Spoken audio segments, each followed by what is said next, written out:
Hey son, do YouTubers actually have talent? That's a spicy meatball!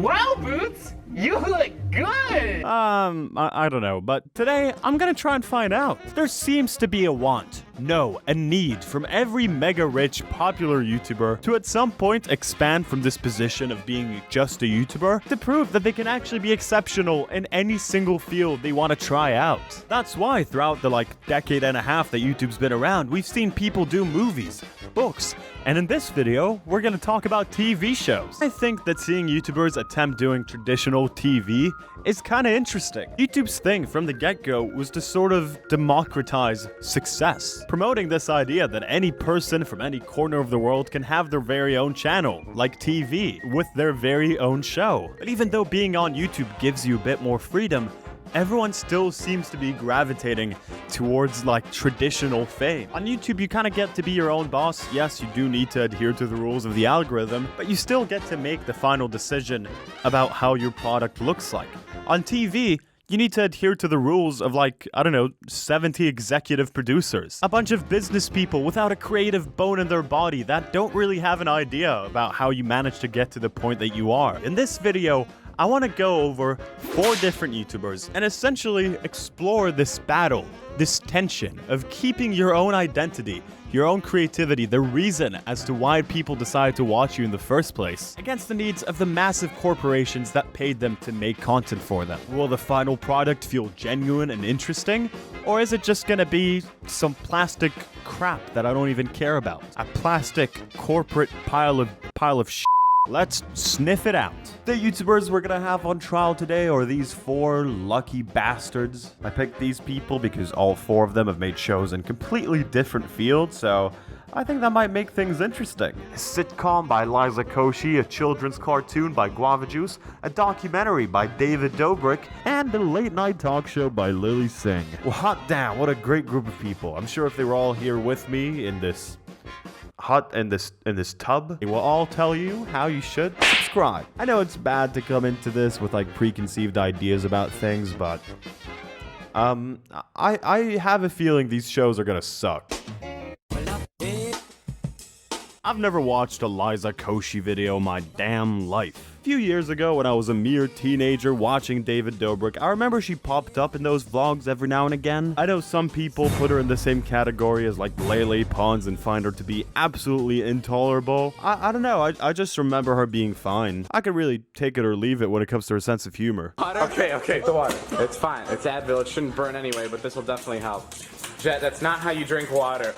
We're gonna start off by watching one iconic video from the YouTuber that we're gonna talk about, just to get a bit of a taste of what their sense of humor is like when they're not monitored by a bunch of executive robots. Now, the interesting thing about Liza is that her most viewed video from her channel is actually an episode from her show. An episode of her show is the most popular thing she's been involved with, so that could be a pretty good sign. I'm fairly optimistic.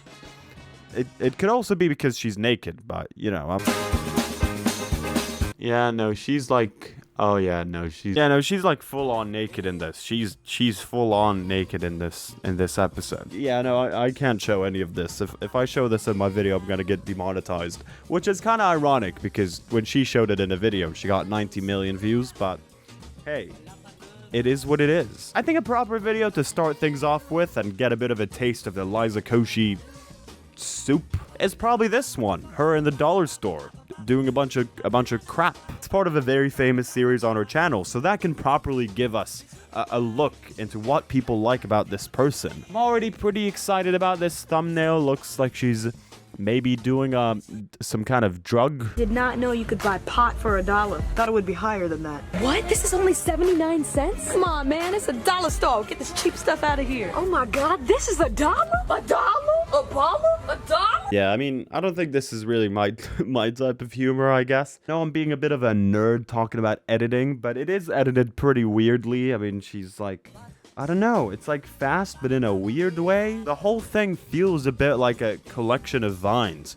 Yeah, it has the pacing of a Vine compilation. $1? $1? Water for $1? I mean, listen, I get why people like her. I think she seems like a cool person. She gives off that vibe. If we're talking on a personal or that's my actual name, on a personal or level, this is rough for me to watch. $1? $1? $1? $1? $1? Water? So we got a taste of her stuff, but I want more. I'm hungry. I want more Liza soup. You know, I'm gonna stop saying that now. I think that sounds a bit disgusting. Now, it's time for us to check out Liza On Demand, a YouTube original. And you know what they say about YouTube originals? They're all incredible. Misadventures ensue as Liza takes on various gigs, tasks, and on jobs in her quest to climb up the ranks and become an elite tasker. What does that mean? I have no idea what any of this means. This is all marble garble. That doesn't mean it's bad. With strong enough writing and directing and a decent enough cast, anything is possible. And this show does have a pretty decent cast of sitcom veterans. There's Meredith from The Office. There's this guy from Parks and Rec. What can I say? I'm excited as a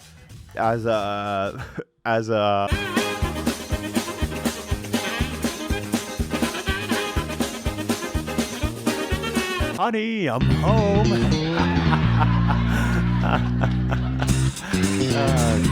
I'm actually not home. I'm in the most ugly Indian hostel I've been to yet. Truly, the colors that they picked for this room are just a work of art. But you know what? I don't even care about that because all I want to do is just talk about this sitcom that Liza Koshy made. What this pilot episode did pretty well is just help me get the concept of this show very quickly. Millionaire Liza Koshy, who is actually not a millionaire in this, she's actually broke. Broke Liza is trying to get by, make some money, but also figure out what's her purpose in life. She feels confused, aimless, without a goal, and at the end of this episode, she sort of manages to find an answer to all these questions, I guess. She realizes that the answers to all of her struggles in life is this one Craigslist type app where she can help people by completing random tasks and gigs for them. I'm good at helping people. Helping them get to where they need to go, or doing the things they can't do or can't handle on their own. I am the glue that holds everyone's lives together. I am the promise of the future. And that future... Who cares? Is this a bit of a stupid thing to think? Does this feel kind of like fake profound? Did I not really like it?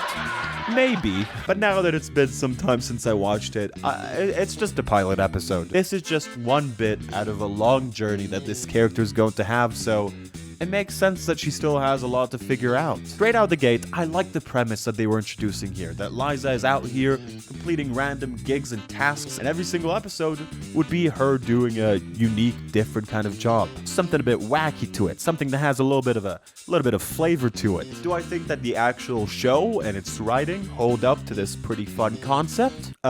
No. But we'll talk about that in a bit. The episode kicks off with her doing some Uber driving and... What? Hold on a second. Is that... Emma and Lil are meeting there too. Which one should I ask to snap me a nude?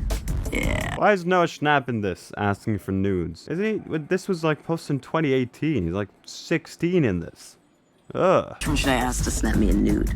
Yeah. What's pretty interesting is that the main conflict that Liza needs to deal with in this episode is pretty crazy. It's pretty darn crazy. She has to euthanize someone's cat. You want me to... Euthanize my cat, please. You want me to kill your cat? Yes. Here's the address for the vet. He doesn't even look sick.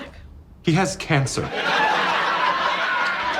Okay, now that I'm a bit into it, the premise of her doing a bunch of gigs like that is pretty fun. You know, the idea of like signing up to an app and then you need to just kill someone's cat. That's funny. I don't think that killing cats is funny, but the idea of a person contemplating whether to do that or not, I think that's an interesting conflict. I think that can lead to some pretty fun situations. So I like the concept of this show. I like the main conflict for this episode.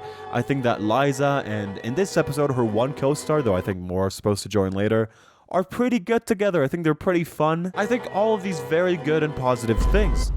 Oh, the light went out. Oh, I think this is gonna happen a lot in this video. This is like emergency lighting that I brought in case of this exactly happening. I think all of these good and positive things, and yet I didn't really like this first episode. Why?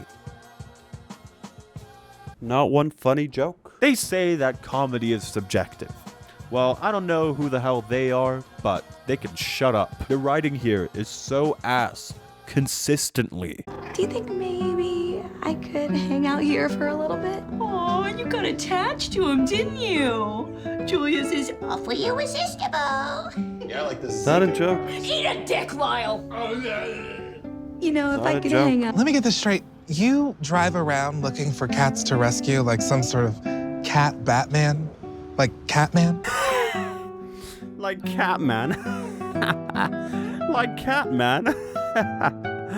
What, like... Oh, no. Yes, that's exactly what I am. Oh, he is actually Catman. This is so funny. He is actually Catman, everybody. This is so fun. I want to show you a section of me just watching this show, not even commentating on it. Look at my eyes. Look at the emotion that you can feel from my eyes. This wasn't a bit that I was like, I didn't intend to have that in the video. This is just me, real me. Riddle me this, Batman. Does this actually look like a person watching a sitcom having a good time? No, this is the face of despair. This is the face of a man who holds so much darkness within him. Wow, I'm so sad. You constantly get this feeling when watching this episode that the people on camera care a lot more about what's going on than the people off camera. These two are really trying to be funny. They're giving it their all. But the writing that they need to work with is just so trash. If writing comedy is your job, if this is literally what you do for a living, if people pay you for this, surely you can come up with something better than what you save cats for a living? What, you go out into the street and you save cats? Is that really what you do? What, you're like some kind of cat man? Let me get this straight. You drive around looking for cats to rescue like some sort of cat Batman? Like Catman? Your joke doesn't make any sense. Batman doesn't go around saving bats. That's not the origin of his name. If he was named after who he saves, he'd be called Human Man. That's a dumb name. Cinematography is so dreary and sad. I feel like I'm watching like a British drama. This is supposed to be like a fun American sitcom, something that you watch for like comfort. And the way that this thing just looks completely contrasts what they're going for. It feels so off.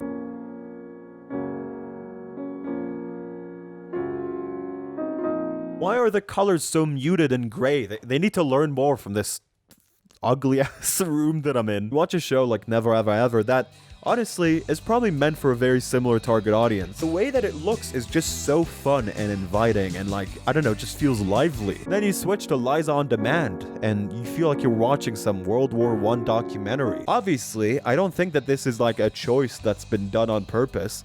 They just didn't care enough to color correct this thing. It just shows a general lack of care. The people that worked on this treated it as a YouTube original. It's important to keep in mind, this is just the first episode of this thing, and I've seen plenty of sitcoms that really needed to take their time to find their footing, to find what makes their show stand out. This episode is like pretty average, maybe a bit below average, I guess, in my opinion at least. And I think it just has a lot of room to grow into something that Liza's fans can really enjoy. Unlike the next show we're gonna talk about, which is literally made for no one.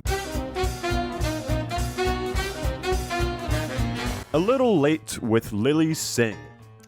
I watched a bit of that show, and I don't like it. I'm really not looking forward to watching it again, I'll tell you that much. Lilly Singh is one of the OGest of OG YouTubers out there. She's been on this website for a really long time, making some really incredible award-winning skits. Either way, get ready to relate because I'm about to break down the types of parents. Let's get to it. Number 1, the cool cats. Meow. Now, these are the types of parents that aren't just your parents, but they're your homies because you're not scared to tell them anything. They understand that good parenting is not about fear, it's about good communication. What the hell is she talking about? Smile?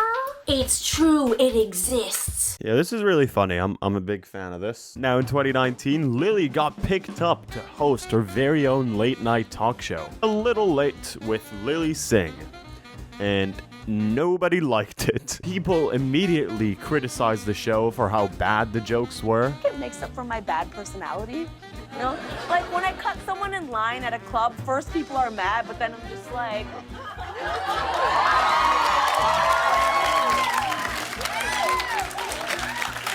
And then they're like, oh, her hair is so shiny, let her go. A lot of you are happy to be here too. It's mostly the brown people because this was free to attend. Let me know if your friend needs any help. Lily, did you... I'm not a huge fan of her sense of humor, I'll tell you that much. Looking back, I don't think that the jokes themselves were that bad. I mean, don't get me wrong, they weren't good, but I don't think they were that bad. I think they were just like a bit bad, but her awful delivery of these jokes is really what crossed over the line and made them a whole lot worse. Every now and again after telling a joke, she'll do like a little dance, she'll do maybe like a funny face to indicate the fact that a joke just happened. Hey guys, hope everyone's having a good night. Hope everyone's having a good time tonight. Hey guys, do we have any Onma fans in the crowd?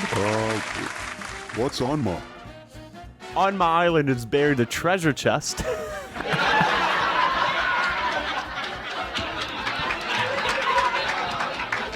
Yeah, you sons of bitches better laugh. A Little Late with Lilly Singh actually ran for 2 seasons. The second one came out like pretty much during COVID. And to be fair, it was a bit better than season 1. The COVID restraints essentially made it so Lilly had to make her content a bit more homemade, which as a YouTuber definitely played into her strengths. The really weird thing about this show is that it didn't really make sense for any sort of audience. They were airing it really late. I think at like 2 a.m. maybe. I don't know. I'll put the actual time on screen right now. Older people, the ones who actually watch late night, are not really going to care about Lilly's style of humor. And younger people are not going to stay around for that long to watch her show. If they really want to see Lilly at her element, they could just go to her YouTube channel.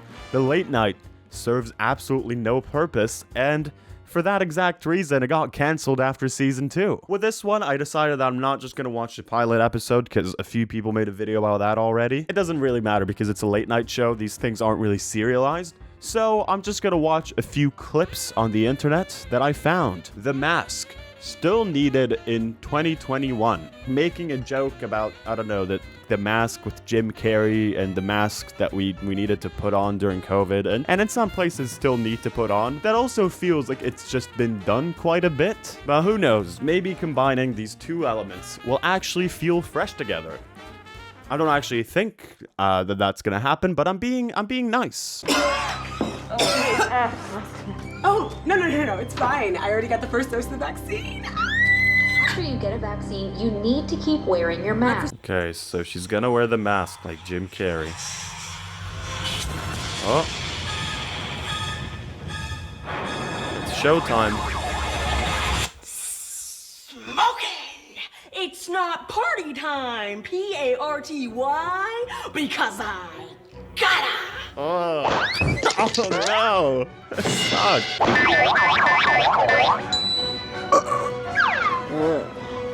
That's a spicy meatball! Uh-oh.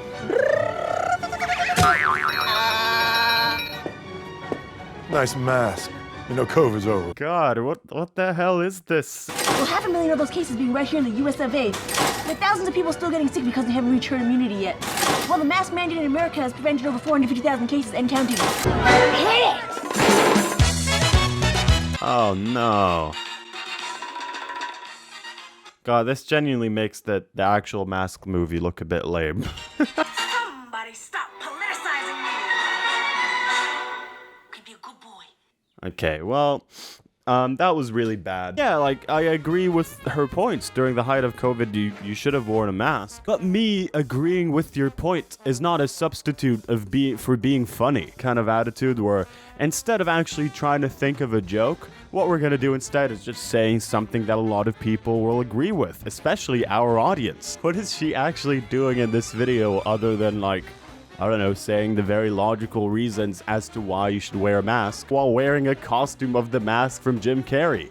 that's it. That's all that's happening here. Guys, today I'm going to be reading the Wikipedia page for face masks during the COVID-19 pandemic. But actually, it's not going to be me that's going to do it. It's going to be someone you love. Now that's a bit sad as a sentence. Face masks, including N95 FFP2 surgical and cloth masks, have been employed as... Haha, Batman, you're such a hilarious guy. I love you. Alright, enough of you. Let's watch some more Lilly Singh. Mother Earth has parenting problems too. Did Mother tell you no more littering, okay? Or else I'm gonna take away your iPad and wipe out all of humanity with toxic pollution air. Lady, put down that burger. Okay, remember when I told you about red meat? Do you want to die from cow farts?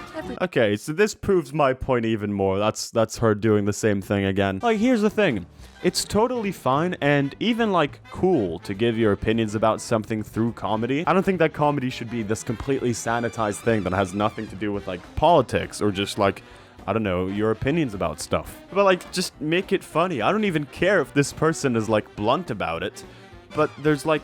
there isn't a joke. There are movies out there that talk about the exact same thing that Lily's talking about in this video, but, you know, just do it in a way that's a lot more engaging and interesting. WALL-E, for example, that's a pretty good example of that. Okja? I'm gonna try and find something funny. John Cena does John Cena dance challenge with Lily. Okay. How did you hear about this song? So through social media, and so like social media is not all bad. Sometimes it actually does what it's supposed to do. It connects us all in ways we can get information. Sometimes. Just sometimes. So I woke up one day and flooded with messages of like, wow, this celebrity interview is so good. Gosh darn it, Lilly Singh, you've really done it again. She's really letting him speak, tell his story. That's nice. Man, John Cena, what a guy. He's so strong and funny. I wish he could just pick me up and swing me around and throw me into the sun. Okay, I guess she's doing like a good job when it comes to just letting him talk and like tell his story. In the past, she just padded interviews with like, I don't know, stupid ass games. So this is actually somewhat of an improvement. I do feel bad for her that her show got canceled because it did seem like she was very excited about it. It is a big deal, but I really don't think that the people working at NBC have really given her show enough thought. There's no reason to place Lilly Singh, a person coming from the internet, under the same format that all those like ancient TV people work under. Think outside the box a little. Why give her the same big ass desk and the same kind of huge like corporate looking studio? It could have actually been a lot more interesting if they took her guests and just put them in a way more cozy environment, which would have made Lily and them feel a lot more comfortable, and also would have been a pretty cool, like, interesting alternative to the normal late night format. I'm gonna have to give it like a 3.3 out of 10. Yeah, we're very precise over here. We're going for 3.3s. If you are a long-time Pinely viewer, you may know that I have somewhat of an obsession with this Guava Juice guy. Him and Alex Wasabi used to make videos together on Wasabi Productions. One day, Guava Juice decided to make his own channel, making videos for kids. Over there, his YouTube personality just became more and more insane over time. He started to scream in videos, splash around in goo. There's a video of him dressed up as Dora the Explorer, drinking human piss. To give you a bit of a taste of his channel, I guess we can watch that piss video. Nothing like a bit of a piss video. You know, a few months ago, I applied to go to film school and I didn't get accepted. So it's good that I'm gonna watch a Dora the Explorer piss video instead. That's kind of exciting for me. Who's laughing now? Film school? Yeah, that's right. I'm gonna say the name of them. I don't care. I didn't get accepted. Let's watch the piss video. We made it to the jiggly jungle! Yay! But, Dora, I don't have a good feeling about this place. Why is it even called Jiggly Jungle? Why do I feel jiggly? Wow, Boots, you look good. Wow, Dora, you too. I can't stop jiggling, Boots. Me either. This has to be some kind of fetish or something, right? It's the medicine! Oh, I sure am more thirsty. That's not medicine. That's my pee. Ah! Hola, soy Dora. Your pee is delicioso! I've seen this video a few times by now. Don't ask why. And I'm always like fascinated by the decision to make it so Dora's actually excited to find out that she was just drinking piss. Your pee is delicioso! I recently checked his channel, as I usually do every Sunday morning, and I saw that Guava Juice received his own YouTube original, an animated show. Now, I think this might have some potential of maybe being the best one out of the bunch. I'm hoping so. Yes, Guava Juice is a maniac who drinks piss.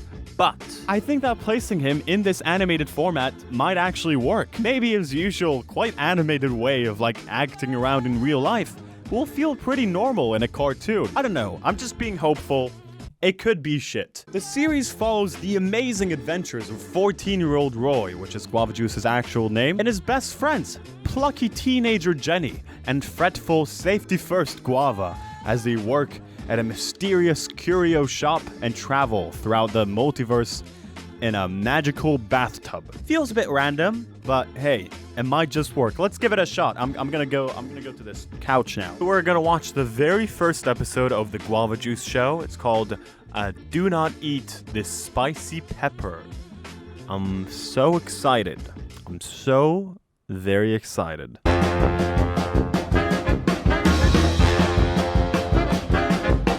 This is the wackiest show I've seen in my gosh darn life. 14 multiverse hot peppers later. I can't believe I'm saying this, but we need more. More! The very first episode of this kid's cartoon show.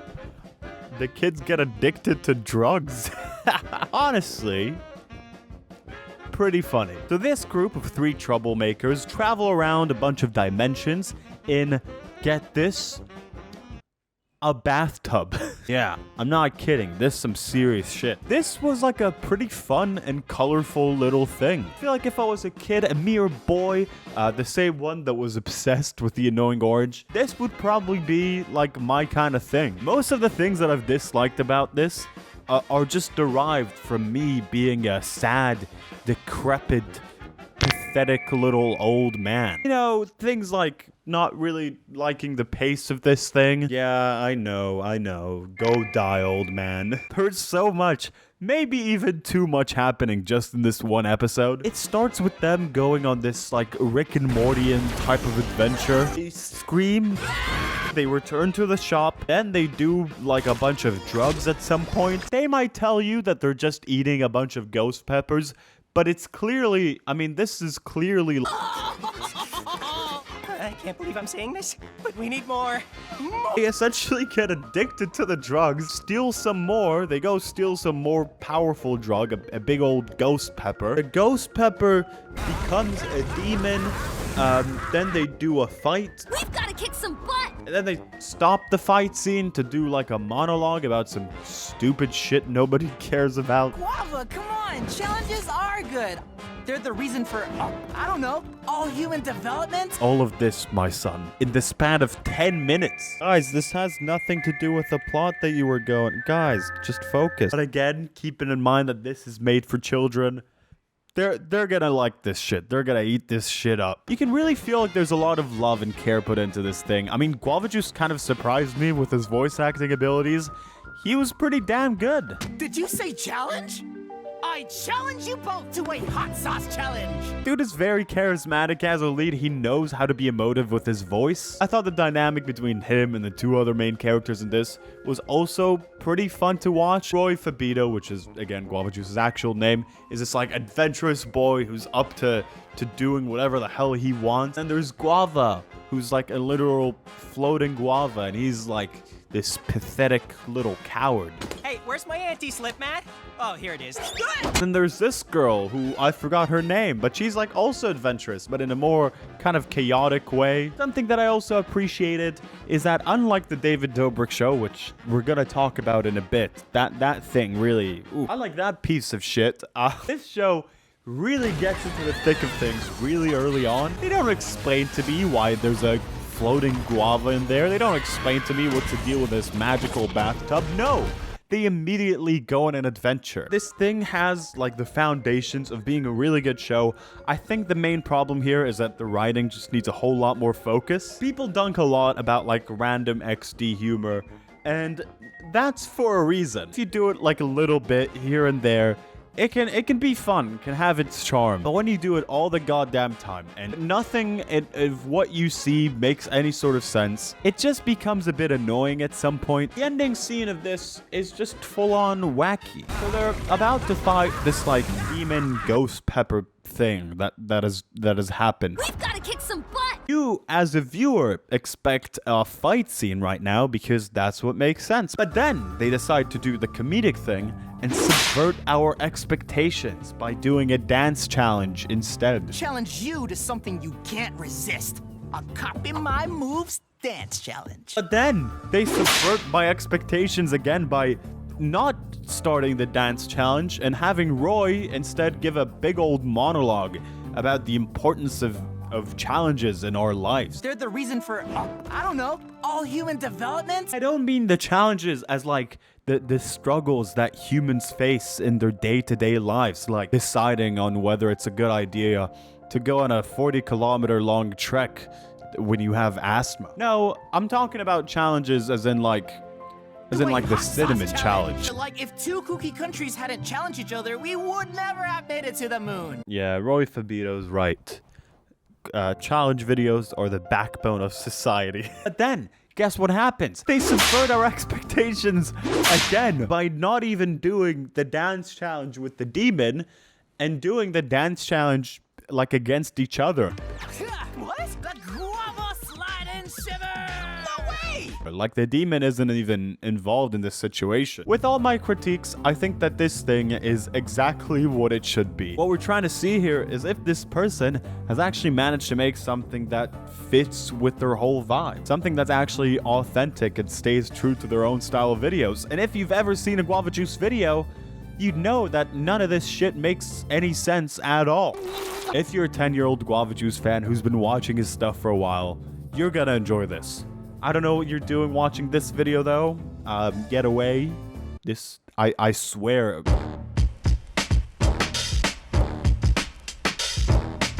Hey son, look, this setting makes me look like I'm in heaven. I feel like me being dead would really recontextualize the hey son intro. It's like I'm recording this for my child after my passing. David Dobrik. I used to be a pretty big fan of this guy, especially back when I was a teenager. Not much of a fan anymore for a variety of reasons and controversies that I'm not really gonna get into in this video because that's not really the subject of this thing. If I'm honest, I just liked the very chaotic nature of his vlogs and the cool shit that him and his friends were doing.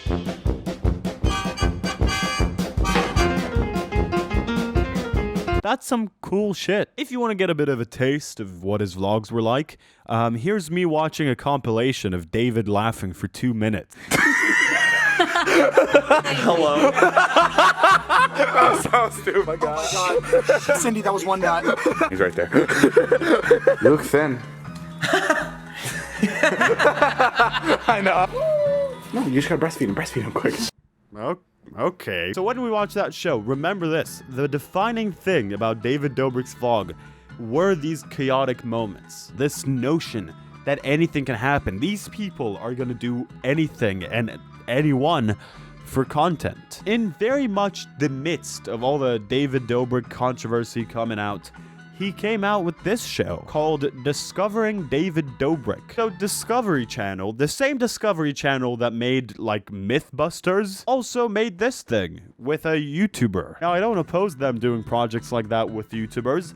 I'm a YouTuber myself. I'd like to work on projects. But with their brand, wouldn't it make a lot more sense to get a YouTuber like, I don't know, Tom Scott, like a YouTuber smart guy? Why David Dobrik? David Dobrik surprises his closest friends with their biggest adventure yet. A trip around the world, starting where it all began. Let's check this thing out. Let's see if this Discovery show is gonna keep this iconic chaotic vibe that David's videos usually have. Nope. It's been a minute since I watched David's show. I'm in a different country now, India. And still, sometimes I just wake up in the middle of the night with cold sweat Not because of the 50 illnesses that I've suffered through my time here. No. It's because of how boring this thing is. Without David's use of really fun but copyrighted music and fast-paced style of editing, it's just that the adventures that these people go through don't really seem all that interesting. Wait till you see this bad boy. Okay, this is it. It's not exciting? And the whole thing lights up at night, and the bells start chiming, and the water dances to the music. Oh, that's cool. This is so boring. I'm just looking at a fountain. It's funny because in David Dobrik's vlogs, he uses a lot of ABBA songs, Dancing Queen, stuff like that. Songs that really manage to make moments feel huge. But because this is made by Discovery and they need to actually license the songs that they use, they instead just use the most garbage, just corporate jingles throughout this whole thing. And they also decide to mix it in a really interesting way. I met a friend of mine who showed me her vlog camera, and I was just so upset. David, I can't hear anything. Tell the Discovery people to lower the music. What's going on over here? I moved to America when I was like 5 years old, from Slovakia. I'm what you would call a DACA kid, dreamer. What the hell is this? What is this? I was excited for the apocalypse. You know, usually when you watch a show or a movie or something, you kind of want to hear what the characters are saying, but here I guess they've decided that it doesn't really matter. Apocalypse. So this sort of came out in the midst of the David Dobrik controversy when everyone started calling him a cult leader and stuff like that. And when you watch this documentary, you start to feel like this comparison really does have some basis. He gave away cars, he gave away money, tuition, anything you can imagine. David, why do you always do such a good thing for So I'm already getting a bit of a sense that the tone of this show is that they're really gonna suck David Dobrik's dick. Okay, so what's actually happening here? What's the concept of this thing? David is originally from Slovakia, and during the Trump era, some visa problems started popping up for him. He essentially couldn't leave the country without losing his green card. But now these problems are gone, so David decides to visit his family all the way in Slovakia. And he brings his gang with him onto this crazy adventure. The whole series documents them going essentially around the world, because up until that very point, David wasn't really able to film vlogs outside of the country. If this whole thing wasn't just like his normal 4-minute vlog video form, would have probably been pretty fun. This is a 50-minute episode documentary. Every episode of this is 50 minutes long, and it doesn't even need to be that long. It's dreary as hell. Go.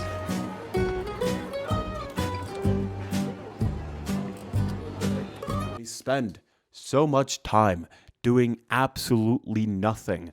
There's like sections where they drop in full-on, barely edited David Dobrik vlogs in the middle of like an episode. They just drop like the whole like 4-minute thing. It's almost like them admitting, yeah, no, we know that nothing really cool is happening over here. Yeah, we're kind of aware of that. But something exciting did happen to this group this other time. So this whole documentary, this whole series is just a video of a normal group of friends going on a very normal holiday. Like, it's just them on a bus, sitting there together, doing nothing that I really care about. Oh, here's David looking at a bunch of fountains. Oh, they're trying some ice cream. Oh my god, this is insane. Wow, I really could watch hours on top of hours of this sort of stuff. People should stand outside the offices of Discovery and demand more ice cream content. I scream, you scream for more David Dobrik ice cream content. Most thrilling part of this thing is probably when they have like this 50-hour-long debate on whether David should or shouldn't steal some kind of ancient Greek rock. That bit, whew, oh my god, if you thought the ice cream part got me excited, woof. I was practically on the edge of my seat watching this debate. I went up to the Acropolis to steal a rock. Like, that was my one thing. I was like, I'm gonna steal some sort of thing I can take back. Is it true that it's illegal to take rocks from here? Bro, it's illegal. Put it down. Is it actually? Yes, they've been looking for these rocks for like 150 years. I feel like you don't know what's going on, Susie. Bro, Google, man. Put that down, Dennis. I'm Greek. I can get away with it. Come on. And I caught immediately. Oh, see? What is... Oh, fuck, this is so boring. They're just having a debate about whether David can steal a rock or not. I think that what this piece of media does best, and also very unintentionally, is show us how the most glamorous of lives aren't really all that glamorous. All that glam is because of some really, really intentional decisions. These ABBA songs make the moments that David and his friends are involved with seem iconic. But when you strip that away and put some shit-ass corporate garbage tune in the background of what you're doing and make the editing really slow and like focus on things that aren't really that interesting, everything starts to feel a bit lame. That doesn't relate to me though. You can put me in a $5 a night hostel in the middle of like a mountain. I'm still a legend. I'm still a rock star. The whole concept of this show feels like if I would just like to hide around and follow a random group of friends as they go through a pretty tame holiday in another country, I probably wouldn't really see anything entertaining. This just feels like a bunch of business people being like, oh, David Dobrik, oh, he has a big internet audience, oh, we need to give him a show. And then they did the show, but they didn't really know what to do with it. Do we really need a documentary on David Dobrik's life? The guy who constantly documents his life? Nowadays, the people who watch Discovery are like my dad, people of that age. So this is their attempt of getting people from the younger generation to watch their stuff. They made sure to put the word Discovery in the title of the thing as well, to directly link it to their streaming service. It's nothing. And if a 50-year-old person is gonna watch this, why the hell are they gonna care about any of what's happening over here? Oh, because everyone keeps talking about how much of a great guy David Dobrik is? Show me his qualities in the thing that you're making. I don't need everyone to just explain to me what's happening. Oh, you guys go on like crazy adventures? You guys have done a lot of crazy stuff in the past? Do that now. This is just cold and nothing. It's a calculated business move. If you liked this thing, subscribe. Why not? Let me know if this is something you liked and if you'd like me to review more YouTuber shows, because God knows that there are a shit ton of them. Feel free to watch my last video about the annoying orange and have a good day. Goodbye.